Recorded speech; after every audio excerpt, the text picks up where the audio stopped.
Bismillahirrahmanirrahim. Assalamualaikum warahmatullahi wabarakatuh. Alhamdulillahirabbil alamin wa bihi nasta'in ala umuri dunya waddin. Allahumma shalli ala sayidina Muhammad wa ala alihi wa ashabihi ajma'in.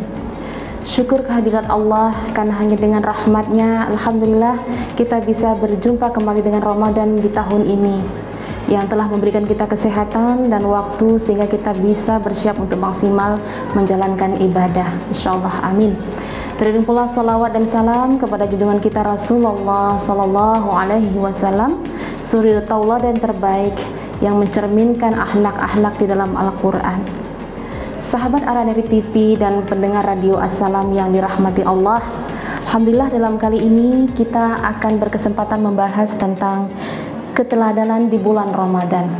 Dalam Al-Qur'anul Karim surah Al-Ahzab ayat 21 disebutkan, A'udzubillahi minasyaitonirrajim. Bismillahirrahmanirrahim.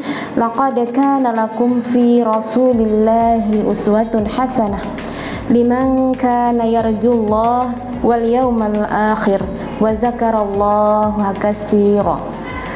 Bahwa disebutkan dalam diri Rasulullah itu ada uswatun hasanah, ada keteladanan, yaitu bagi orang-orang yang mengharapkan rahmat dari Allah, dan bagi orang-orang yang takut pada hari akhir, dan bagi orang-orang yang banyak mengingat Allah dalam kehidupannya. Suri tauladan itu adalah keteladanan, itu adalah bagaimana sebuah kecenderungan manusia yang ingin mengikut, yang ingin meniru sesuatu yang baik, dan itu harus berangkat dari perasaan mengidolakan. Maka Rasulullah disebutkan dalam Al-Quran adalah idola terbaik. Rasulullah adalah suri tauladan baik yang harus kita ikuti. Seperti apa Rasulullah kemudian menjalankan ibadah puasanya, itu seharusnya menjadi inspirasi yang bisa kita teladani dan kagumi.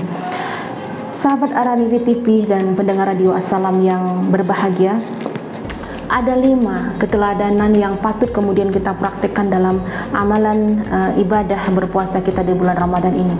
Yang pertama adalah bahwa Rasulullah itu menganjurkan dan mempraktikkan berniat puasa itu sejak malam hari. Jadi di malam hari bulan Ramadan itu sudah berniat untuk puasa untuk besoknya ya. Jadi bahkan bukan dari sahur, tetapi sejak malam hari selesai kemudian kita melaksanakan berbuka, kita sudah bisa berniat untuk menjalankan ibadah puasa pada esok harinya. Begitu kuat ya semangat yang kemudian disuri tauladan oleh Rasulullah untuk kita menjalankan puasa dan berniat pada malam harinya.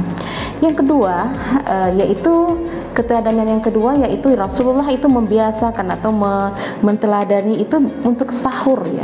Jadi menjalankan sahur itu adalah sunnahnya Rasulullah.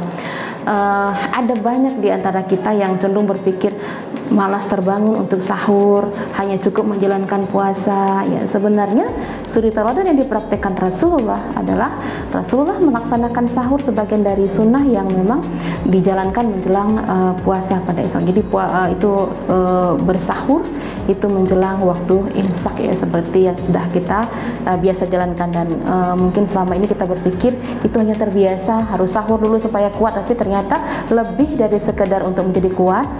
Sahur itu adalah sunnahnya Rasulullah, salah satu yang perlu kita teladani ya.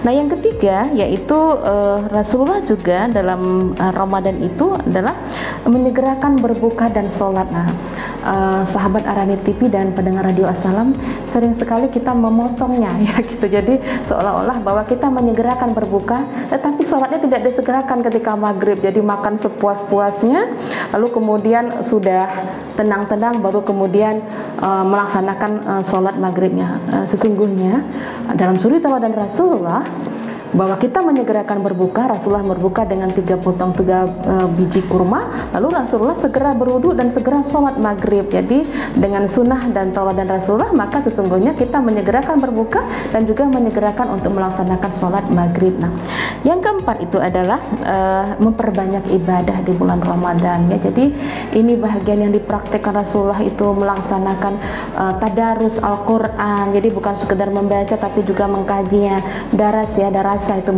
mempelajari Al-Quran, bertadarus, kemudian juga memperbanyak zikir, memperbanyak sedekah, memperbanyak sholat malam. Jadi ibaratnya memang bulan Ramadan itu adalah bulan bagaimana kita bisa mengumpulkan pahala yang banyak. Dan yang terakhir adalah suri teladan yang dipraktekkan Rasulullah, yaitu Rasulullah melaksanakan iktikaf, memperbanyak iktikaf di masjid di 10 hari terakhir bulan Ramadan. Jadi hari ini banyak masjid yang menyuarakan untuk qiyamul lail, untuk kemudian melaksanakan iktikaf. Itu adalah ruang-ruang yang bisa kita sahuti untuk dengan spirit mensuri tawadani Rasulullah, maka kita bisa melaksanakan iktikaf di masjid-masjid pada 10 hari terakhir Ramadan. Sahabat Aram TV dan pendengar radio Assalam, kita lihat bagaimana 5 suri tawadan yang digambarkan oleh Rasulullah, semuanya bisa dengan mudah kita lakukan tanpa berbayar, tanpa registrasi, ya, sepenuh niat, insya Allah itu akan menjadi lebih mudah. Rasulullah adalah suri tawadan terbaik, tidak perlu mencari tawadan yang lain, maka kita ikut bagaimana Rasulullah melaksanakan ibadah puasa. Insya Allah dengan cara dan niat yang penuh kita bisa mendapatkan syafaatnya, kita bisa menginspirasi akhlak dan pelaksanaan ibadah ala Rasulullah di zaman kita, dengan situasi kita, dengan ketulusan hati kita. Sahabat Aram TV dan pendengar radio Assalam, hanya ini yang bisa kami sampaikan dalam kesempatan kali ini. Sedikit yang kita tahu, banyak yang kita amalkan. Insya Allah Allah mencatatnya sebagai kebaikan-kebaikan yang akan mendekatkan kita kepada spirit dan akhlaknya Rasulullah Shallallahu Alaihi Wasallam yang kita tawadani bersama. Billahi taufiq wal hidayah. Assalamualaikum warahmatullahi wabarakatuh.